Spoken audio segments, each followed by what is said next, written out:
20,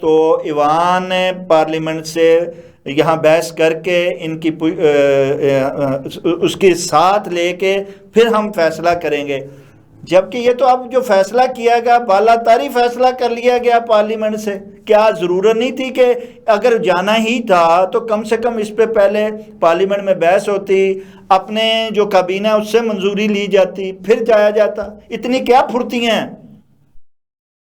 کر لیتے تو بہتر ہوتا، اپوزیشن کا اعتراض نہ ہوتا. لیکن اب بھی وہ قرارداد پیش ہوگی تو پارلیمنٹ میں تو ڈسکس ہو ہی جائے گا نا. یہ ہو گیا سر، آپ وہاں سے نکل تو نہیں سکتے، اب تو فیصلہ ہو گیا. اب تو انہوں نے تو یہاں تو یہی لگتا ہے نا کہ یہ خشنودی ٹرمپ کی گئی ہے، ضرورت قومی مفاد اس میں کم شامل ہے، وہ دھمکی امیز والا جو ہے وہ ہاں یا نہ والا کام شامل ہے، اور ہم نے ہاں کر دی ہے.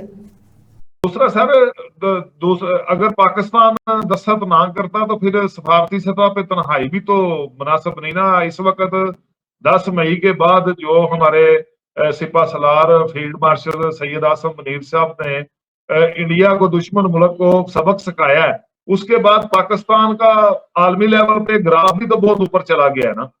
یہ سفارتی یورپین ممالک نے ابھی تک ہاں نہیں کی، برطانیہ اور فرانس ڈٹے کھڑے ہیں اس کے سامنے. ہمیں کیا یار اتنی جلدی ہے جو تو چل رہا ہے نا، وہ گرین لینڈ کی وجہ سے ایشو چل رہا ہے. جی ہاں. اور جو وسطی امریکی ممالک ہیں، امریکہ کے ساتھ ممالک ہیں، وہ وینزویلا کے صدر اور اس کی بیوی کو جس دن امریکہ نے گرفتار کر کے نیو یارک میں پیش کیا ہے، اس وجہ سے کافی ممالک جو ہیں وہ ناراض ہیں ان سے. یہ کیوں کیا گیا ہے؟ لیکن یہ ڈونلڈ ٹرمپ کا فیصلہ ہے. امریکہ طاقتور ملک ہے، طاقتور کا ہی قانون ہے پوری دنیا میں، وہ جو بھی کرے. نہیں تو اس کا مطلب مولانا فضل الرحمان نے تبھی تو کہا ہے کہ اگر آپ ڈٹ نہیں سکتے، آپ چائنا اور روس کی پشپناہی کے باوجود آپ جو ہیں وہ ہاں میں نہ اور ہاں میں تھوڑا سا بھی فاصلہ رکھتے ہوئے انتظار کرنے کی بجائے فوری جو ہیں وہ آپ کر لیتے ہیں، تو پھر آپ جناب استعفیٰ دے دیں، آپ اقتدار چھوڑ دیں. اگر آپ میں اتنی ہمت نہیں ہے کہ آپ اپنی قومی مفاد میں یا اپنے مفاد میں کھڑے ہو جائیں. ہم تو مفاد ان کا پورا کر رہے ہیں، امریکہ اور اسرائیل کا، اور ان کی پالیسی، ان کے منصوبے کو جو ہے وہ تقویت دے رہے ہیں، اور اپنے ان دوست ممالک کے ساتھ لگ کے چل رہے ہیں جن ممالک جو ہے ان کے ساتھ اپنا تو مفاد اس میں نہیں، ان ممالکوں کا مفاد زیادہ ہے. سر پاکستان اگر شامل نہ ہوتا تو جو غزہ میں حال ہوا ہے، لاکھوں مسلمان بھائیوں کی شہادتیں ہیں، گھر ان کے تباہ ہو گئے، خوراک کی قلت ہے، وہ اگر یہ شامل ممالک ہوں گے تو بات چیت کے ذریعے ان کے لیے آسانیاں پیدا ہوں گی نا. ادھر بیٹھ کے باتیں کرنے سے تو نہیں کام چلتا. اور جہاد تو ہم ہی لڑ رہے ہیں، کسی اور نے تو نہیں ادھر جا کے کوشش کی لڑنے کی ان کی آزادی کے لیے. تو بہتر ہے پاکستان کا فیصلہ. اور ایک بات سر کلیئر ہے، جب تک چیف آف آرمی اسٹاف سید اعظم منیر شاہ صاحب کے ہاتھ میں کمانڈ ہے، ہمارے ڈی جی آئی ملک قاسم صاحب کے پاس کمانڈ ہے ادارے کی، اور وزیر اعظم نواز شریف صاحب کے بھائی شہباز شریف صاحب ہیں، اس وقت تک پاکستان کو، اس کی سالمیت کو کوئی آنچ بھی نہیں آنے دے گا. اور یہ بات کلیئر ہے اور میسج ہے. تو جس نے پاکستان کے خلاف میلی آنکھ سے دیکھا اس کی آنکھ بھی نکال دی جائے گی. آپ نے دیکھا تو ایران نے میزائل حملہ کیا، ہمارے قیادت نے فیصلہ کیا اٹیک کیا. افغانستان کا دیکھ لیں، دہشت گردوں نے جو ہمارے ملک کے ساتھ کر رہے ہیں، دہشت گردی کا نسور ختم ہونے کا نام نہیں لے رہے. ہمارے جیٹ تیاریوں نے حملہ کیا ادھر جا کے. انڈیا کا دیکھ لیں، ہمارے سے طاقتور ترین دشمن ملک ہے، لیکن جو سبق سکھایا ہے پوری دنیا نے اپریشیٹ کیا ہے. اب نیا بلاک بھی آپ کو نظر آ گا. 2-3 دن پہلے میں دیکھ رہا تھا تو جو امارات کے حکمران ہیں وہ مودی سرکار کے پاس گئے ہوئے تھے دورے پہ. مختصر ہی ان کا کچھ 4 گھنٹے کے قریب دورہ تھا، دفاعی معاہدے وغیرہ انہوں نے کیے ہیں. لیکن ہمیں کوئی فرق ہی نہیں ہے، تو کوئی جا کے کرے کوئی نہ کرے. ہماری معاملہ پاکستان کے ساتھ عوام متحد ہے، اور ہر وقت ان کے ساتھ شانہ بشانہ کھڑے ہیں دشمن کو سبق سکھانے کے لیے۔ کوئی شک نہیں کہ فیلڈ مارشل عاصم منیر صاحب کی قیادت میں ہماری فوج جو ہے وہ بڑی مضبوط ہے، لیکن اگر ہم اپنی حکومت کو دیکھتے ہیں، ہم اتحادی حکومت کی جانب نظر دوڑاتے ہیں تو ہمیں وہ اتنی مضبوط سے کم خوشامد پرست زیادہ نظر آتی ہے، جس کا اظہار اس پیس بورڈ میں بھی نظر آیا کہ جناب شہباز شریف ایک طرف تو صدر ٹرمپ کی خوشنودی کر رہے تھے، دوسری طرف فیلڈ مارشل صاحب کی طرف اشارہ کر کے انہیں بتا رہے تھے کہ ہمارے فیلڈ مارشل صاحب بھی سامنے بیٹھے ہوئے ہیں صدر ٹرمپ کو۔ یہ جو خوشنودی کا کلچر ہماری حکومت کے اندر چل رہا ہے، آپ کیا سمجھتے ہیں یہ خود کو ایک پیج پر رکھنے کے لیے، خود کو مضبوط کرنے کے لیے اور اقتدار کو طوالت دینے کے لیے ہے کہ عوام کے لیے ہے؟ سر ڈونلڈ ٹرمپ طاقتور ترین حکمران ہے امریکہ کے۔ آپ دیکھیں تو پوری دنیا کے آرمی چیف حکمرانوں کو شاید اس کو ناموں کا بھی نہ پتا ہو ڈونلڈ ٹرمپ کو، لیکن یہ ہمارے لیے اعزاز کی بات ہے تو ہمارے سپہ سالار فیلڈ مارشل صاحب عاصم منیر صاحب کو وہ نام لے کے اور یہ بولتے ہیں فیوریٹ، میرے فیوریٹ فیلڈ مارشل، اور انہوں نے مخاطب کیا ہے تو وہ پوری دنیا میں دیکھا بھی گیا تو یہ ہمارے لیے تو عزت کا ہی مقام ہے نا۔ یہ اعزاز احمد جواد بر صاحب، یہ بڑی اعزاز کی بات ہے۔ پھر شہباز شریف صاحب کو پیس بورڈ میں ٹرمپ کے ساتھ بیٹھ کے یہ اشارہ کر کے بتانے کی کیوں ضرورت محسوس ہو رہی ہے؟ اور وہ نہیں نا، ان کو نہیں علم ہوگا تو وہ سامنے بیٹھے انہوں نے پوچھا ہوگا، یہ تو آواز باہر نہیں آئی، وہ ایسا ہی لگتا تھا تو انہوں نے فیلڈ مارشل صاحب کا پوچھا تو انہوں نے بتایا فیلڈ مارشل صاحب نہیں ہے احمد جواد بر صاحب کہ ہمارے وزیر اعظم کہیں بھی نمبر بڑھانے میں پیچھے نہیں رہتے ہیں، جہاں بھی نمبر بڑھانے کی ضرورت پڑتی ہے نمبر بنانے کے لیے وہ کام ضرور کرتے ہیں اور لوگوں کو بھی موقع دیتے ہیں کہ وہ پھر سوالات اٹھائیں۔ سر وہ سیم پیج ہوگا تو حکومت کامیاب ہوگی نا، سیم پیج تو ہونا چاہیے، اسٹیبلشمنٹ سے حکومت کے تعلقات اچھے ہوں گے تو ملک کے لیے کچھ کریں گے نا۔ ایک طرف تو وہ سیم پیج پہ پرفیکٹ جا رہے ہیں اور اس کو مضبوط کرنے کا کوئی موقع ضائع نہیں کرتے ہیں، دوسری طرف اپوزیشن کو مفاہمت کی بھی دعوت دے رہے ہیں۔ اچھا ایک طرف تو مفاہمت کی دعوت دیتے ہیں، دوسری طرف ان کی پکڑ دکڑ بھی کرتے ہیں، ان کی قیادت اپوزیشن سے ملنے بھی نہیں دیتے ہیں۔ یہ کیا دوغلی پالیسی ہے؟ اس سے کیسے سیاسی استحکام آئے گا؟ کیسے ملک آگے بڑھ پائے گا بر صاحب؟ سر مفاہمت تو ہونی چاہیے، سیاست کی بات سیاست میں، لیکن احتجاج اور انتشار اور جلا گراؤ نہیں ہونا چاہیے، ملک مکمل نہیں ہو سکتا۔ حقیقت یہ ہے جو گراؤنڈ پہ ہے، ہم لوگوں سے ملتے رہتے ہیں، ہمارا علاقہ بھی جب سے 9 مئی کا سانحہ بڑا افسوسناک سانحہ آیا پاکستان کے ساتھ، 9 مئی کے سانحے کے بعد ہمارے ریاستی ادارے اور پولیس یہ سارے جتنے قانون نافذ کرنے والے ادارے ہیں نا وہ ڈر گئے ہوئے ہیں، تو کب یہ پھر نکلیں گے اور یہ تنصیبات کو نقصان پہنچے گا، جلاؤ گراؤ کریں گے، لہذا ان کو بھی احتیاط کرنی چاہیے، سیاست کا بات سیاستیں کرنی چاہیے۔ یہ لڑائی جھگڑے میں کیا کون سا مفاد ہے؟ اس میں ملک کا بھی نقصان ہے، ورکروں کا بھی ہو رہا ہے، لوگ جیلوں میں ہیں، مقدمات بھگت رہے ہیں۔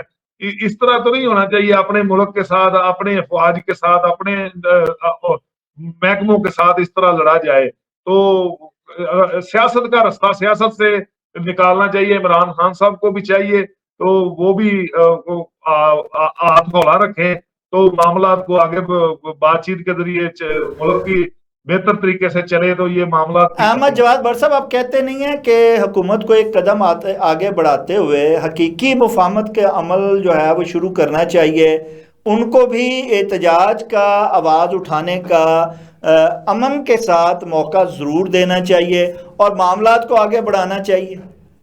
سر وہ تو نون لیگ کے کئی رہنماؤں کا، رانا ثناء اللہ صاحب کا میں دیکھ رہا تھا، اور کا بھی بیان آ رہے ہیں میڈیا پہ بھی، تو وہ بول رہے ہیں کہ بات چیت شروع کریں، تو بات چیت تو عمران خان صاحب سے ہی شروع ہونی ہے، تو حکومت کو بھی چاہیے تو ان سے وفد بنایا جائے، طریق انصاف کے جو سینئر رہنما ہیں، جو سیاستدان ہیں، وہ پرانے سیاستدان ہیں، ان کے ساتھ ایک کمیٹی بنے جو بات چیت سے رستہ نکلے تو آئندہ الیکشن کا کوئی معاملہ سیدھا آپ ہو. مستقبل میں دیکھتے ہیں کہ جیسے محمود اچکزئی صاحب ہیں، ادھر احمد رضا صاحب ہیں، یہ سینٹ میں یہ دونوں اپوزیشن لیڈر بنے ہیں، آپ ان کی قیادت میں آپ کیا دیکھتے ہیں کہ حکومت اور یہ ایک میز پر بیٹھ پائیں گے؟ اور کیا حکومت جو ہے وہ فراخ دلی کا اور اس خوف سے عمران خان کے نکلتے ہوئے کیا ان کو ملاقات کا موقع دے گی تاکہ معاملات آگے بڑھ سکیں؟ اگر تو سر طریق انصاف کا رویہ اچھا رہا، یہ سوشل میڈیا کی ٹرولنگ، یہ احتجاج جلاؤ گراؤ نہ کیا ورکروں نے، ان کے ورکروں نے، تو پھر یقینی طور پہ 1-2 مہینے بعد راستہ نکل سکتا ہے بات چیت کا، تو وہ سود مند بھی ثابت ہوگا انشاءاللہ تعالی. ملک کے لیے بھی یہ اچھا، اس کے اپوزٹ کیا آپ سمجھ سکتے ہیں کہ اپوزیشن یہ ان کو یقین دلا سکتی ہے کہ جناب آپ کی حکومت کو یہ جو دور ہے اس کو کچھ نہیں کیا جائے گا، آپ جو ہے وہ محفوظ رہیں گے تو پھر کوئی معاملات آگے بڑھ سکیں؟ اپوزیشن یہ یقین دلا سکتی؟ جب کسی فورم پہ بات چیت ہوگی وہ ذمہ داران ہی کریں گے نا. میں تو میاں نواز شریف صاحب سے بھی درخواست کروں گا تو وہ عمران خان صاحب سے اڈیالہ جیل میں جا کے ملاقات کریں، خود کریں جا کے، اور ان سے بات چیت کا راستہ بنائیں، اور اللہ تعالیٰ مہربانی کرے تو کوئی راستہ نکال کے ان کی رہائی کے لیے، مقدمات کے خاتمے کے لیے بات چیت کو بڑھایا جائے، جس سے آہستہ آہستہ یہ تلخیاں بھی پیدا جو ہوئی ہیں وہ ختم ہو، تو ملک کے لیے بہتر ہو. وہ بھی سیاستدان ہے، بڑے سیاستدان ہیں، وہ وزیر اعظم بھی 2 دفعہ رہے، 3 دفعہ رہے، اور وہ عمران خان صاحب کی عیادت کرنے جب وہ گرے تھے، میاں نواز شریف صاحب خود بنی گا لگ گئے تھے، تو اب بھی ان کو تو فراغ دلی کا مظاہرہ کر کے جانا چاہیے. احمد جواد بٹ صاحب، زرداری صاحب اور میاں نواز شریف صاحب کیوں اڈیالہ جیل نہیں جا رہے ہیں؟ کیوں معاملات کو حل کرنے کی طرف نہیں آ رہے ہیں؟ کیا ان کو فیصلہ سازوں نے روکا ہوا ہے، یا وہ سمجھتے ہیں کہ جناب ہمارا جانا فضول ہو جائے گا یا عمران خان نہیں مانے گا؟ فیصلہ سازوں نے کیوں روکنا ہے سر؟ فیصلہ ساز تو بولتے ہیں اپنے معاملات آپ خود حل کریں، ہمیں سیاست میں نہ گھٹیتا جائے. لاتعداد بار D G I S P R صاحب، احمد شریف چوئی صاحب نے کئی لاتعداد بار پریس کانفرنس میں بولا ہے، تو ہمارا سیاست کے کوئی لینا دینا نہیں ہے. احمد جواد بٹ صاحب، ایک طرف تو سیاسی انتشار ہے، دوسری طرف ہر سردیوں میں کوئی نہ کوئی پلازا چلتا ہوا دکھائی دیتا ہے، لوگ اس میں 70 جل جاتے ہیں، اور حکومتوں کو کہ بانک نہ ان کے کان پہ جوں رینگتی ہے نہ ان کا کوئی بال بیکا ہوتا ہے.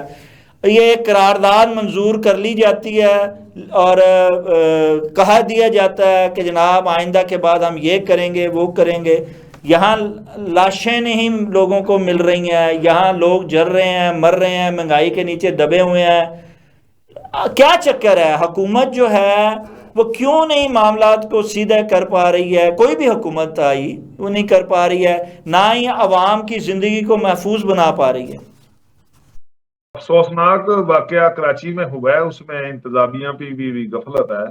اور دیکھیں، جس فیکٹری میں اتنے بندے کام کرتے ہیں ادھر کوئی آگ بجھانے کا انتظامات بھی نہیں تھے. اپنی مدد آپ کے تحت ہی یہ لوگوں کے تحفظ کے لیے کر لیتے تو چلو بہتر ہوتا، تو نہ انسانی المیہ اتنا بڑا ہوتا.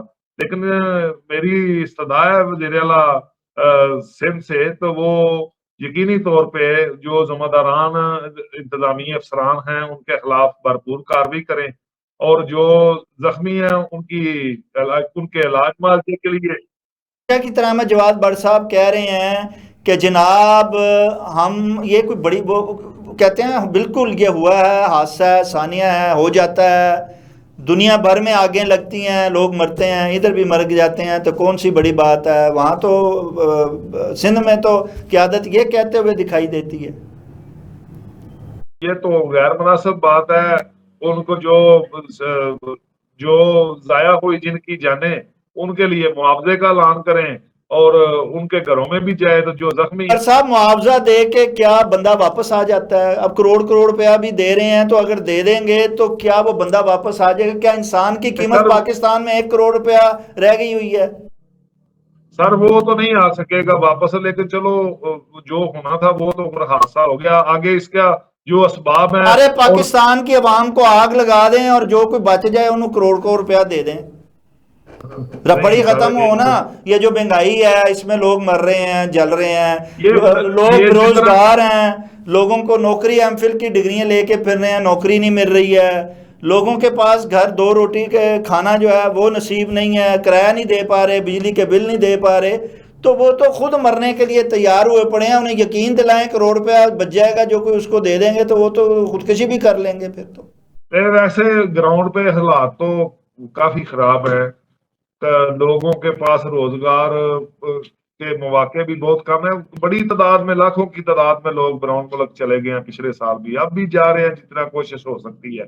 ہماری وزیر اعلیٰ پنجاب کی مریم نواز کا دعویٰ ہے کہ وہ ان کی ریڈ لائن ہے کرپشن اور گڈ گورننس لانا. وہ کہتی ہیں کہ پنجاب میں ہر صورت گڈ گورننس آئے گی، اور اس کے ساتھ ساتھ انہوں نے کہا کہ جناب ہم نے کرائم فری پنجاب کو بنانا ہے. آپ کیا سمجھتے ہیں کہ واقعی ایسا ہو پائے گا کہ یہ پھر وہی دعوے اور وعدے ہی رہیں گے؟ کرائم میں تو کافی حد تک کمی ہوئی ہے جب سے یہ سی سی ڈی نے کاروائی شروع کی ہوئی ہے. جن کی جو ایڈیشن آئی جی سے ظفر چٹھا صاحب ہیں، انہوں نے کافی کام کیا ہے پنجاب میں. جرائم پیشہ عناصر جو ہیں وہ یا تو صوبہ چھوڑ گئے ہیں یا ملک سے بھاگ گئے ہیں. جو کریمنل تھے وہ بھی انجام کو پہنچ گئے ہیں یا عدالتوں میں وہ اپنے مقدمات بھگت رہے ہیں. رہی بات روزگار کی، تو نوکریاں روزگار کا مسائل چل رہے ہیں. ویسے ان کے میڈم محترمہ مریم نواز شریف صاحبہ کے کام اچھے بھی ہیں پنجاب میں، صاف ستھرا پروجیکٹ ہے وہ بھی اچھا چل رہا ہے. لیکن اس میں جو وہ اتنا بڑا دعویٰ کر رہے ہیں نوکریوں کی، وہ نظر نہیں آ رہے لوگ کنوں کو دیے ہیں، وہ کون لوگ ہیں جو انہوں نے اتنی کہا نوکریاں جی دیں گے. 9,94,000 نوکریاں میں نے 2024 سے لے کے 25 اینڈ تک جو ہیں وہ لوگوں کو دی ہیں، لیکن نہ تو آپ کے محلے میں، نہ آپ کے خاندان میں، نہ میرے نہیں میں ہے. ہم نے تو کوئی نہیں دیکھا کسی کو. بلکہ ہم نے میں اگر تو دیکھا ہے گراؤنڈ پہ تو ہم دیکھا ہے کہ ایم فل کی ڈگریاں لیے بچے 60 100 باہر کھڑے ہیں، 3 نوکریاں اور اندر وہ پہلے ہی ہو گئی ہوئی ہیں. تو یہ صورت ہے. یہ شاید ان کو بیوروکریسی نے نہ بریف ٹھیک فکر کی ہو، لیکن درست ایسے فرمایا احمد جواد بٹ صاحب کہ وہ کام کرنا چاہ رہی ہیں، وہ عوام کو ریلیف دینا چاہ رہی ہیں، ان کی نیک نیتی ہے، لیکن ان کے آس پاس جو ان کے مالشیے، ان کے تبلچی بیٹھے ہوئے ہیں، وہ اپنا کام کر دکھا رہے ہیں اور ملبہ ان پہ پڑ رہا ہے سارا. ہاں، وہ بیوروکریسی جو ہے وہ دہاڑیاں لگا رہی ہیں. چند ایسے نام ہیں پنجاب میں جنہوں نے لوٹ مار کا بازار شروع کیا ہوا ہے، لیکن وہ یہ بھی وقت دور نہیں، وہ ان قریب قانون کی گرفت میں بھی آئیں گے. ان کے اوپر کام انویسٹیگیشن رپورٹر صاحبان نے شروع کر دیا ہوا ہے. یہ دیکھیں نا، F I A cyber crime Lahore میں وہ سرفراز چوہدری صاحب جو ایڈیشن ڈائریکٹر ہیں، وہ بھی وہ جتنی ان کی ٹیم تھی وہ بھی پکڑی گئی. ہمارے گجرانوالہ میں بھی پکڑی گئی ہیں، گجرانوالہ میں بھی ہمارے پکڑے گئے ہیں سائبر کرائم کے. اسی طرح جو اینٹی کرپشن ہے، میری استدعا ہے سید ظفر چٹھا صاحب سے، تو اینٹی کرپشن میں بھی جو کرپٹ عناصر ہیں ان کا بھی احتساب کیا جائے. سی ٹی ڈی میں بھی جو کوئی ہے شکایت ان کا بھی احتساب کیا جائے. ایک بات کلیئر ہے سر، جب چٹھا صاحب سے کوئی بندہ کوئی شکایت، کوئی بات کرتا ہے، اس کا وہ نوٹس فوری دیتے ہیں، اس میں کوئی شبہ والی بات نہیں ہے. پنجاب میں اس سے بڑھ کر محنت جو کر رہے ہیں وہ بہت بڑی محنت ہے. آپ یقین مانے دن دہاڑ کو وارداتیں روڈوں پہ ہونی شروع ہو گئی تھی. اب تو 2 مہینے ہو گئے، کوئی ڈکیتی کا مقدمہ بھی تھانے نہیں درج ہوتا. بات ہے جی ہمارا ایسے. دیہات سے تعلق ہے، ہم ادھر گھومتے پھرتے بھی ہیں. میں نے نہیں دیکھا کہ 2 مہینے پہلے کوئی واردات کو 2-4 بندوں نے ڈکیتی کی ہو، کسی کے گھر کی ہو، ایسا کوئی واقعہ نہیں ہوا. اچھا، اسی طرح یہ جیسے یہ بات ہو رہی ہے، جیسے آپ بتا رہے ہیں کہ یہ گراؤنڈ زمین پہ یہ بہتری ہوتی ہوئی دکھائی دے رہی ہے، اسی طرح پہلی بار کسی وزیر اعلیٰ نے نیشنل ایکشن پلان کے تحت جو ہے ایک دفعہ پھر اعادہ کیا ہے کہ وہ نہ صرف دوسرے صوبوں کے ساتھ مشاورت کریں گی بلکہ اپنے صوبے میں بھی جو ہے وہ ان کے خلاف جو ہے وہ ایکشن ہوگا. جو ٹیررزم ہے، جو ان کو پش پنائی کر رہے ہیں.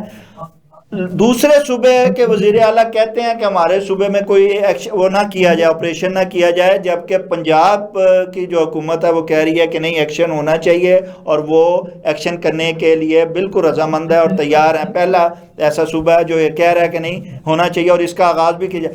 آپ کیا سمجھتے ہیں کہ واقعی اس سے دہشت گردی کی روک تھام میں بڑا خاتمہ ہوگا اور کوئی بہتری جو ہے وہ نظر آئے گی آگے قیام امن کے لیے؟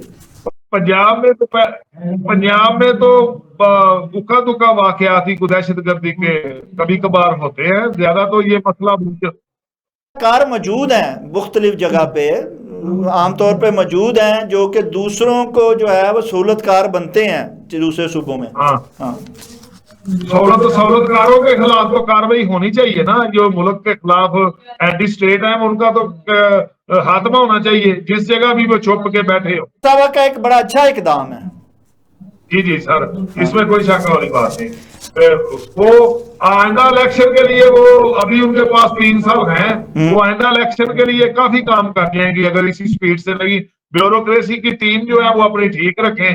تو یہ جو آپ نے بات کی، میں آپ کی بات سے تائید کرتا ہوں، تو یہ جو مالشی پالسی اور دیہڑی باز ہے، ان کی طرف نظر رکھیں۔ باقی اللہ تعالیٰ کی ذات مہربانی کرے، ان کی نیت ٹھیک ہے تو انشاءاللہ پنجاب میں سمجھتے ہیں کہ جو ان کی ساکھ گری ہے، سیاسی طور پہ گری ہوئی ہے، اس ساکھ کو وہ بحال کر پائیں گی، اپنا جو ہے وہ شہرت میں اضافہ کر پائیں گی، اور اپنے ووٹ بینک میں وہ آنے والے جب بھی الیکشن ہوتے ہیں، ابھی قریب تو نظر نہیں آتے لیکن کبھی پتہ بھی نہیں چلتا ہو بھی جاتے ہیں، تو وہ اس میں جو گزشتہ عام طور پہ الزام لگایا جاتا ہے 45-47، آئندہ انہیں ضرورت نہیں پڑے گی 45-47 کی۔ سر تو الیکشن دھاندلی کے الزامات تو ہر الیکشن پہ لگتے ہیں نا، چاہے جس پارٹی نے نہیں جیتنا اس نے الیکشن۔ سوال یہ ہے تو جو الیکشن ٹریبونل بنے ہیں ادھر جا کے کیس کریں، جو فیصلہ ہو۔ کئی حلقوں میں ضمنی الیکشن بھی ہو رہے ہیں، ادھر بھی تو اپوزیشن حصہ لیتی ہے، کئی جگہ پہ نہیں لے رہی حصہ۔ جس طرح عمر ایوب صاحب کی بیگم نے KPK میں لیا، ادھر سے نون لیگ جیت گئی ہے سیٹ۔ تو یہ تو چلتا رہتا ہے نا الیکشن کا۔ آپ کہتے ہیں کہ جی ہاں، لیکن اصلاحات آپ کہتے ہیں ہونی چاہیے الیکشن میں، ووٹ کا حق صحیح طرح عوام کو ملنا چاہیے، اور ووٹ سے ہی جیت کر پارلیمنٹ میں اور اقتدار میں آنا چاہیے۔ سن رہے ہیں تو ووٹر کی عمر بھی 25 سال کر رہے ہیں اب۔ یہ تو زیادتی نہیں آپ سمجھ رہے ہیں احمد جواد بٹ صاحب؟ نہیں سر، بالغ آدمی ہے، شادیوں کربل کے ان کی شادیوں کو بھی روکا جا رہا ہے، کہا جا رہا ہے کہ جی 18 سال کی عمر کو جو ہے نا وہ پابندی لگائی جائے، 25 سال کی شادی ہونی چاہیے۔ احمد جواد صاحب علانیہ کہا ہے کہ میں 18 سال سے کم عمر والوں کی شادیاں کراؤں گا، پارلیمنٹ میں کھڑے ہو گئے، آپ کر لیں جو کرنا ہے۔ اچھا، شادیاں کا تو میرے علم میں نہیں، لیکن ووٹر کی عمر کا علم میں ہے، تو اس کی اصلاحات ہو رہی ہیں، لیکن وہ ان کا یہ جو ہے نا 25 سال کی عمر میں MNA MPA منتخب ہوتا ہے، ممبر پارلیمنٹ سینیٹر کا بھی جو ہے قانون ہے وہ ہے 25 سال عمر ہونی چاہیے، تو ووٹر کی عمر بھی وہ اس کو مد نظر رکھ کے 25 سال۔ عمران خان کے بغض میں کیا جا رہا ہے کہ اس کا ووٹ کو کسی طرح توڑا جائے، یہ تو زیادتی نہیں ہے؟ آپ کیا سمجھتے ہیں؟ یہ تو غلط ہے اور یہ نہیں ہو پائے گا۔ سر عمران خان صاحب کا ووٹر تو جب یہ سسٹم بدلے گا، الیکشن ہوں گے تو پھر ہی پتا چلے گا نا کتنا ان کا ووٹر آتا ہے، یا کتنا جس طرح ذوالفقار علی بھٹو صاحب کہتے نہیں احمد جواد بٹ صاحب یہ 18 سال کی ینگ جنریشن کو اپنے مخالف کر رہے ہیں اس طرح کر کے، کیا ووٹ کا حق مار کے یہ سمجھتے ہیں؟ یہاں تو 40 سال والا نہیں کسی وقت جو ہے وہ اس کا ذہن ٹھیک ہوتا، یا کیا 25 سال والا کیا اتنا ذہن بن جاتا ہے 25 سال میں جا کے کہ وہ صحیح ووٹ دے سکے گا، یہ جس کو دینا ہے یہ کرنا ہے، یہ 25 سال کا ایک نیا شوشہ چھوڑا ہے؟ ممکن ہے یہ جو فیصلہ ہو نوٹیفکیشن عدالت میں جائے تو عدالت پھر اس کو قلعدم قرار دے دے۔ تو آپ کیا کہتے ہیں یہ ہونا چاہیے 18 سال سے 26 سال؟ سر کوئی بھی عمر جب بالغ ہو جائے تو ووٹ کا حق ملنا چاہیے، 25 سال 30 سال عمر کا تو اس میں نہیں ہونا چاہیے، لیکن جو حکومت کر رہی ہے وہ بہتر کر رہی ہے، وہ تو اس کے اثرات تو اس کے الیکشن پہ جا کے پتا چلے گا نا 3 سال بعد کتنا خلاف ہوا ہے، اس کے لوگ کتنے خلاف ہوئے۔ ٹھیک ہے، بہت شکریہ جی احمد جواد بار صاحب، آپ نے ایک تفصیلاً جو ہے وہ تجزیہ پیش کیا۔ ناظرین، جیسا کہ جواد بار صاحب نے بھی کہا اور آپ مختلف منفی حربے استعمال کر کے اگر کسی کی شہرت کو داغدار کرنے کی کوشش کرتے ہیں یا عوام کے حق کو مارنے کی کوشش کرتے ہیں تو یہ آپ کبھی حق مار نہیں پائیں گے، بلکہ اپنے مخالف ایک محاذ جو ہے وہ کھڑا کر پائیں گے۔ لہٰذا ووٹ کا حق نہ صرف جو ہے بالغ کو ملنا چاہیے، ہر جنریشن کو ملنا چاہیے، ہر طبقے کو ملنا چاہیے، بلکہ اس ووٹ کی عزت دو جو نعرہ ہے اس کو بھی مکمل کرنا چاہیے۔ ووٹ کی نہ صرف عزت دینی چاہیے بلکہ عوام کے اس ووٹ کے دیے فیصلے کو بھی ماننا چاہیے اور اس کو ہی ساتھ لے کر چلنا چاہیے، تبھی ہم جو درپیش بحرانہ ہیں ان سے نکل پائیں گے اور ترقی اور خوشحالی کی منزل پر گامزن ہو پائیں گے۔ ناظرین، اس کے ساتھ ہی پروگرام کا وقت ختم ہوا چاہتا ہے۔ اپنے میزبان شاہ ندیم احمد کو اجازت دیجیے۔ آپ کا، ہمارا، ہم سب کا اللہ نے